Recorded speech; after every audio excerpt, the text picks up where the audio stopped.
Prøver vi bare her, ja. Ja. Heilaga Bíblian, Føroyska King James. Annar útgáva. Og lite framløga fyrir det. Nummer 8, Hví Føroyska King James Bíbliu. Nummer 2, Søvugongt FKJ. 3, Dømur og munir. 4, Hevurst tú ein heilaga Bíbliu. 5, Frelsa av verskun ella við trygg. Nummer 6, Største fudjindin. Og nummer 6, Innsikli. Hví Føroyska King James Bíbliu? Hví brúka 16 år upp eina Bíbliu?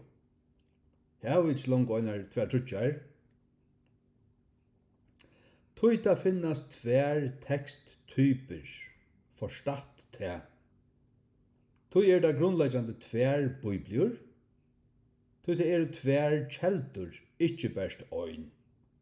Og ter ikkje eins. Tulja i kristnene funnest det 5 middeplar. Det var Jerusalem, Antiokia, Konstantinopel, Rom og hervelige Alexandria. Ur hesum komu 2 teksttyper. Da blå prikkaner til tan varvøyte, røyne teksturin, og tan brunnlige literen, lortabrunne, tei korruptu handritne ur Alexandria og Rom. Og Jerusalem, Antiokia og Konstantinopel varvøyte der Guds år, òsni oppi i Alpenun, valdensarner. Hvat var det fyrsta djevelen leip av i Bíbliune? Jo, han leip av Guds år. Han sa år var og ja hever god nu sagt, Genesis 3:8. Og så fell Eva, og så fell Adam stakkalen. Irenaeus, biskopur i Lyon, han levde 130-202 etter Krist, skriva i. Hvers vegna òsne Marcion i Alexandriu og etterfylgjarar hans hava givet seg iver til at lamløsta skriftenar, ikkje virkjennande sommarbøker iver høvur, tar skjerja gledebåskapen sambart Lukase og epistlar Paulusar, og hevda at hesi aløyna ekta som tar sjálfur hava stitt. Hatta skriva i Irenaeus, og i ritesunum møte falslæren. Men Paulus skriver langt i fyrstu öld, til vid ikkje ein som mennesker og i spidla Guds år. King James sier enska, for we are not as many which corrupt the word of God. Spidla, det vil säga utleta, brongla, brøyta og sjonglera til. Hatt stendur Søndag Korint 2:16. Men Jesus lovai, himmel og jord skulle ganga under, men mine år skulle ikkje ganga under. Matteus 24:35. Og God lovar i Salme 12:6-7, åren kjaran skuirår, som silver røynd i en brasslovni av jør, skurga i skjeiferer. Tu skalt vera tei og Herre, tu skalt varvøyta tei fra hesi att ever. Årene, ikkje upprunanridne. God lovar a varvøyta sunni år, tei skuir årene, ikkje upprunanridne. Det lovar altså god a gjera.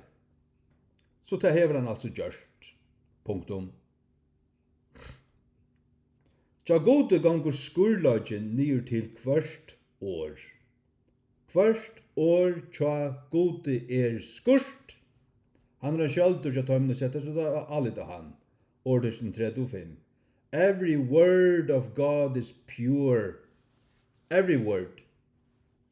Ikkje tankaner, ikkje strofenar, ikkje nøklunda til nøy kvørst år. Det finnast altså skur handrit. God og lov varva det står, så har det funnest og finnast skur handrit. Men òsne korrupt handrit. Og hese må ikkje blandast. Det skur handritne, det kallar vi fyrir textus receptus, det merker tan møttekne teksteren. Tan teksteren, det kristne hava haft hendur, jøkken allar öldunar, vi kjenner Guds ord, vi har alltid haft det. Vi har alltid haft det. Og her er 5600 handrit. Og de spårast attor til Antiochio og Konstantinopel.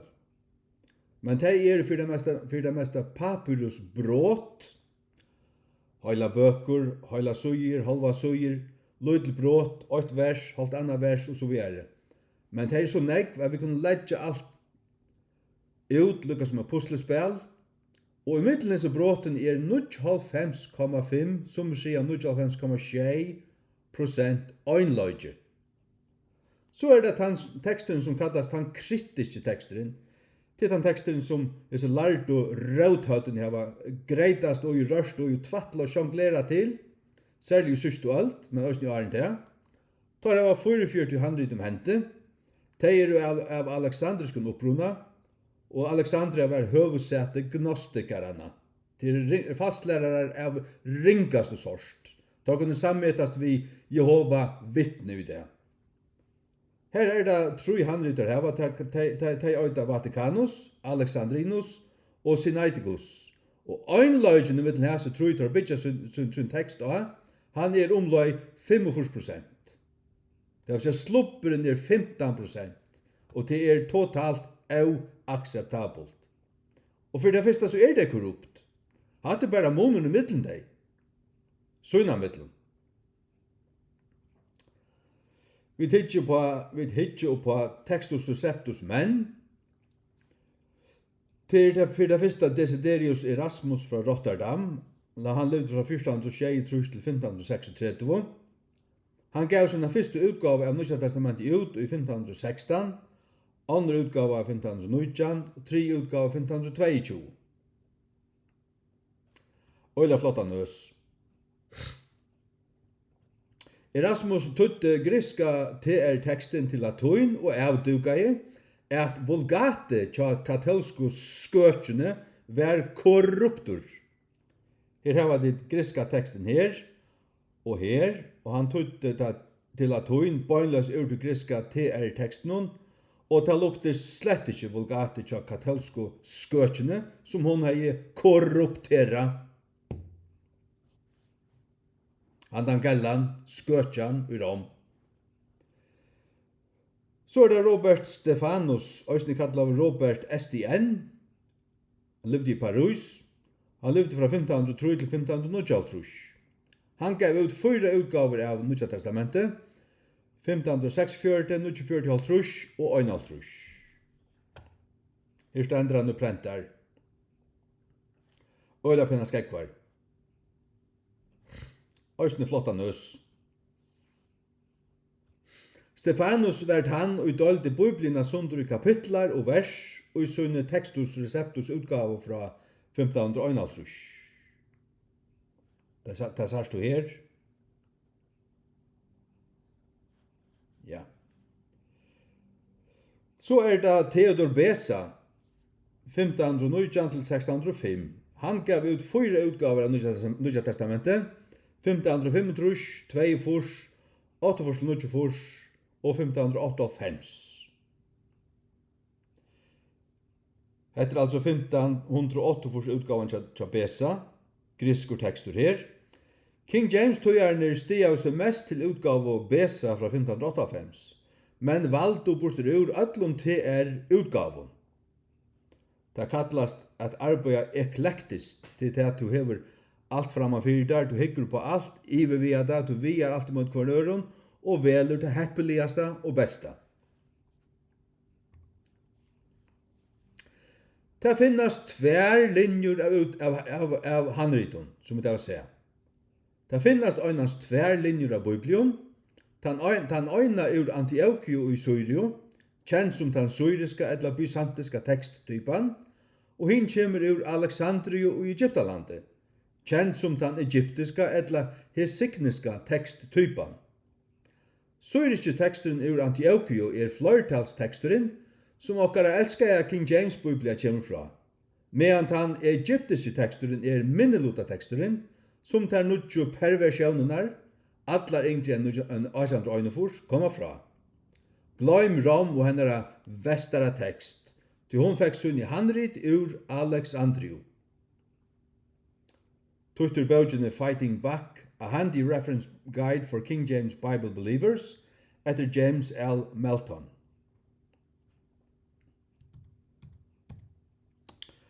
Så hvordan ringan vittnesbord halde anden og i skriftene djevur Egyptalandi og Alexandriu. Egyptaland var fyrst og fer nevnt i samband við tøy Abraham ikkje løyd av Egyptar við vujande konusøyne. Ikkje løyd av Egyptar við vujande konusøyne. Legg merk til. Ein av de ringaste, eller ein av de klaraste profetiske myndene på Kristus i Bíbliune var seldur just til Egyptalands som trælur. Josef vildi ikkje at bøyn hans var etterlatne i Egyptalandi.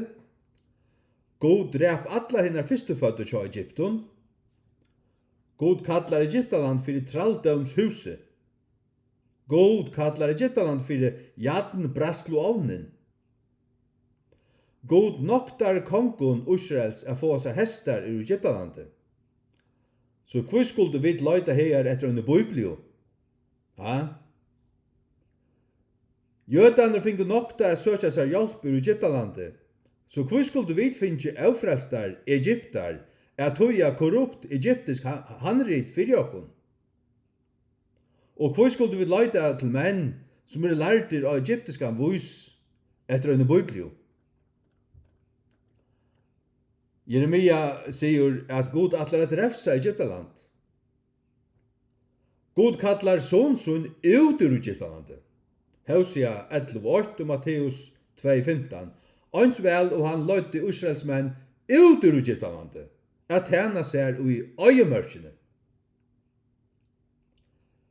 Egyptaland var flokka saman vi Sodomo i oppenberingen i 11:8.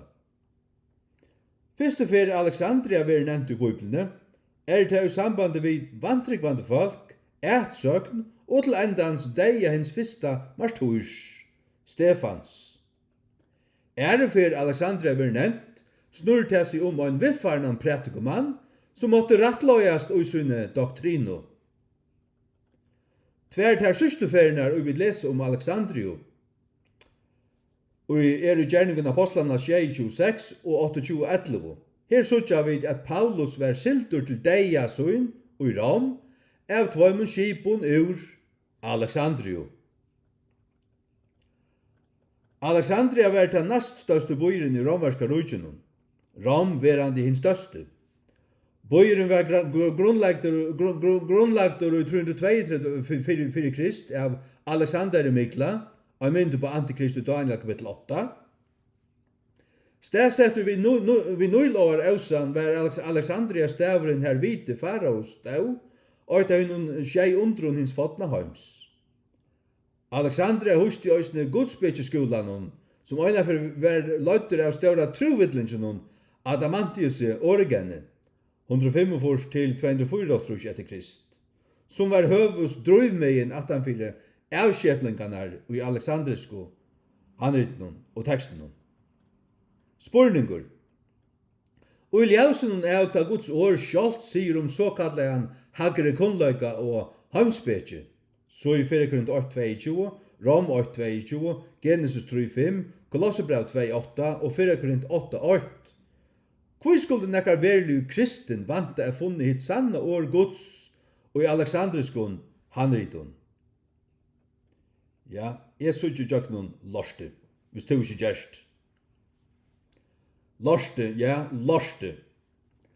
Nå får vi ta røyna, så bruker vi ljósa blått, og her bruker vi annars brunt, som i lorsta brunt. Her bruker vi ljósa blått, som i klaron drekkevatnet. Antiochio-linjan Guds varvårta Biblia. Handriten i ur Antiochio var for det mesta avskriva av sannun bibliotryggvande kristnum, som hadde til endamåls at vinna salir og at brøye ut Guds ord. Sier til er ikke akkurst, om ikke, så ivasamt du erst frelstur. Legg til merkes hvordan gavan vittnesbord skriften sjálv djevur Antiochio. Fyrstu fyrir sin stavur vi nevntur, suttja vi at Antiochia heimstavur til einun ansfyltun degne. Apostlana gjerningar 6:3-5. Heldur du til vera best av tilvild at halja anden fyrstu fyrir nevner Antiochio, og i sama kapittel som han fyrstu fyrir nevner Alexandriu i Bíbliu? Og i Apostlana gjerningun 11:19 Antiochia et skjól tja ætsøktun høylavun. Legg mest til et skjól tja ætsøktun høylavun. Den fyrsta stóra rørslan av halgandanum millen høytningarnar fer fram i Antiochio. Apostlana gjerningar 11:20-21. Paulus og Barnabas lærdu Bíbliuna i Antiochio i et høylt år. Det sørst og onga ærstane. Apostlana gjerningar 11:26. Lærersvonen var kallar kristnir fyrst i Antiochio. Apostlana gjerningar 11:26. Kyrkjan i Antiochio sendte neihjálp til hinne fatekku i Jerusalem. Apostlana gjerningar 11:26-30. Fyrsta trúboðanarferðin verður send ut fra Antiochio. Apostlana gjerningar 13:1-3. Antiochia var verandi høvustøyin hjá frumkirkjuni. Apostlana gjerningar 14:19-26 og 15:35. Avgerinn hjá ranun i Jerusalem var fyrst sendt til Antiochio. Apostlana gjerningar 15:19-23 og 30. Av tog at Antiochia var heimstavurin hjá Paulus og hjá tom høytningakristnu. Antiochia var stavurin her Paulus rattai på læruna hjá Petru.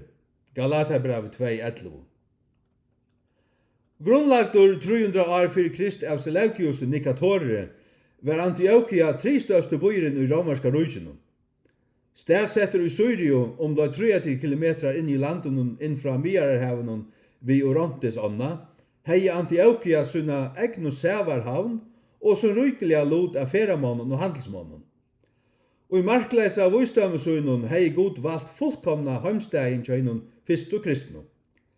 Antiochia var nå lengt bortstere fra mentan i Sionun tja Jötunun, Jerusalem og Judeo, og høytningunun, Rom, Grikaland, Alexandrius og vidare, til þess at nudj kristin kundu vaksa i herranum. Samstundes var landafrøyliga stedsettingin fullkommen til þess at bere ut Guds år ut i allan heim heane. Så vinnur velir tøyt. Du kanst få der tunna Bíbliu i gasareion ur Alexandriu, eller du kanst velja hina heilav og Bíbliu Guds ur Antiochio. Hever du eina King James heilav Bíbliu, Føroyska eller enska eller Føroyska, så tun Bíblia utlokkande grunnt av handriten ur Antiochio, som røyn. Tu tei handfæren av endurføddun frelstun. Hever du eina av nudju perversjonunun, så du eitt av de mange vanlukkelige offrene tja Solomon og Satans ur Alexandriu og Egyptalande, Rom, og enda tog den pengagrusku og ladukiansku frafallen og kettarun USA vi møyra. Vestkott og Horst, mer dommer å si Vestkott og Lorst, endurluggarnir av korrupta alexandriska tekstenun. BF Vestkott, 1825-1908, en satans devil, FJA Horst, 1828-1892, en annar satans devil, og tar støyja bægir nere i høyta, hola, helvete hesa løtu. Kan du bauka? Ta legg i høtti i blotje fire, ta kanst du bauka, og du kanst choppa høtti av i fløytjata. Og her sørst du prekve, hvis du tåler høyra da, til drumpur. Brookfoss Westcott, 1825-1908, og Fenton John Anthony Hort, 1825-1925, var tøybair ensku lærdu, som framløyde den korrupta griska teksten underliggjande allar nutøyarligar Bíbliu perversjoner. Iveråande avverskanen til hessen på mannen og enderskånarnemndina, 1841 og 1841, grunden til den korrupsjon som vi har i det og i nutidlig omsetningen ødlun. Bíbliu tryggvandi er at hava nøkker ting i hoa, ta i tåsa verir hesar boar mennenar. Etterfylgjandi upplysningar velprekvajar i bókini Final Authority etter William Grady og i New Age Bible Versions etter Ripplinger. Nummer 8. Tilsammans utgjera The Life and Letters of Brooke Foss Westcott og The Life and Letters of Fenton John Anthony Hort iver 1800 suger. Ein personlig frelsevitnesborur vir angandi givin av kvörgun torra, og Jesu navn a finna einans nudju ferir. Hugsa der til. Hesir bare mennir kjendu ikkje Jesus, øyalder var der frelstir, tar arbeidu fyrir Satan. Det har vi sagt ut til 12 år, og jeg veit det. Westcott var garvavur Mario-tilbygare, og Hort helt fast vi at Mario-tilbyan hei negg til felags vi Jesus-tilbyan. Hort tro jeg at halda fast vi katolsk sakramenter. Hort tro jeg enderføying vi nøyføying og avsletting, og så lart vi i katolsko skøtjene, og i føroysku folkaskøtjene. At det fullkomelig av bibelst. Hort nokta i fyrir avfølbære skriftarinnar. Han nokta i fyrir avfølbære skriftarinnar, hugsa der til. Minst til hvor vi hava brunt under her. Hort i stauran ahua fyrir verskun Charles Darwins. Det som jeg var mest anstig fyrir i heimenon. Medan begge han og Westcott nokta av bokstavlige frasøgn skaparnas over Bíbliunar, så der gav Darwin og Satan rett, og så er det godt ved en liknare. Westcott tro ikkje av ære kom Krists, tusenararudje, eller en verilig himmel. Bayer nokta av fyrir doktrinene om et verilig helvete, og tar stola under bønnen fyrir tomendei og kjærseelde, som apokryfisk og katolsk fastlære av dimmast sort. Hort nokta i fyrir trygg og trøyøndina. Tjart og etter fastlærer tvørstur i jøgen, og tar grundarlei undan öllum nutidlig Bíbliu. Hort nokta i trygg og enklar. Hort votta i at han var en kommunistur av nottero, og kommunisma hever alltid kraft ateismo.